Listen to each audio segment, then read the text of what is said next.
அனைவருக்கும் வணக்கம். நீங்கள் நம்ம சேனலுக்கு புதுசுன்னா பக்கத்தில் இருக்கிற பெல் பட்டன் அமைத்தி சப்ஸ்கிரைப் பண்ணிக்கோங்க. தொடர்ந்து எல்லா வீடியோக்களையும் நீங்கள் பார்க்கலாம்.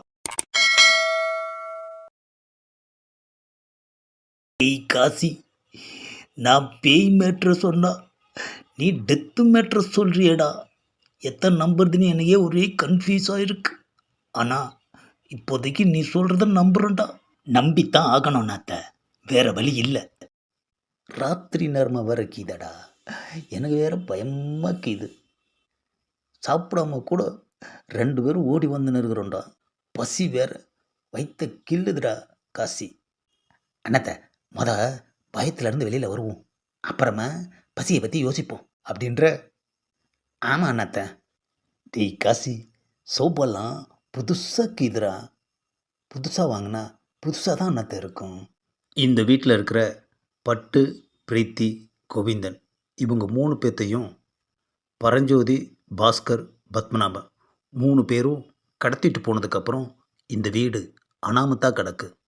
போலீஸ் துரத்திக்கிட்டு வர்ற காசியும் கபாலியும் இந்த வீட்டில் வந்து ஒளிஞ்சிக்கிட்டு இருக்காங்க. ஃபோன் நம்பர் இல்லாமல் 3 பேரும் திரும்பவும் இந்த வீட்டுக்கு வர முடிவு பண்ணுறாங்க.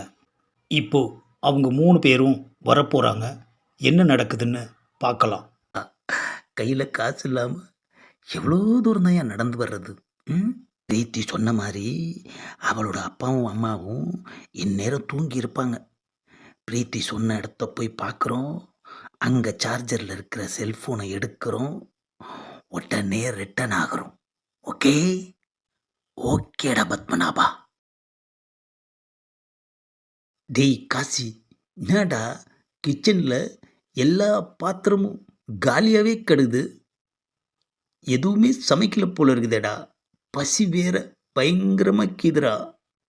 டேய், என்னடா நான் சொல்லின்னு இருக்கிறேன், நீ யோசிச்சுன்னு இருக்கிற. அண்ணாத்த, இன்னைக்கு சண்டே. ஏண்டா இத்தான் யோசிச்சுன்னு இருந்தியா? அதுக்கு என்னடா, ஜாலியாக குடும்பத்தோட வெளியில் போய் சாப்பிட்லான்னு நினச்சிருப்பாங்க. அதுக்குள்ளே டெத்து மேட்ரு வந்ததும் அப்படியே போட்டுன்னு எல்லாரும் கிளம்பிக்கினாங்கோ அப்படிங்கிற நம்புங்க அண்ணாத்த. பசிக்குது, இப்போ சாப்பாடு என்ன பண்ணுறது? அண்ணாத்த, ஓடி வர்றப்ப வழியில் லவ்லி பிரியாணி கடையை பார்த்தேன் அண்ணாத்த. நான் போய் சாப்பிட்னு உங்களுக்கு பார்சல் எடுத்துன்னு வரேன் அண்ணாத்த. டேய், போலீஸ் வந்தாங்கன்னா என்னடா பண்ணுவ? அண்ணாத்த, அவங்க இந்நேரம் சாப்பிட்ருப்பாங்க அண்ணாத்த. அறிவுக்கு இதான் உனக்கு. பிடிக்கிறதுக்கு வந்தீங்கன்னா என்னடா பண்ணுவ? அதெல்லாம் நான் பார்த்துக்கிறேன் அண்ணாத்த. நான் வர்ற வரைக்கும் இந்த ஏசி ரூமில் குஷன் பெட்டில் 10 ரெஸ்ட் எடுத்துன்னு இருங்க அண்ணாத்த. டேய் காசி, நீ இருக்கையிலே எனக்கு பயமாகிது. நீ வேற விட்டுன்னு போகிறேன்னு சொல்கிற. பிரியாணியை வாங்கின்னு சீக்கிரமாக வாடா.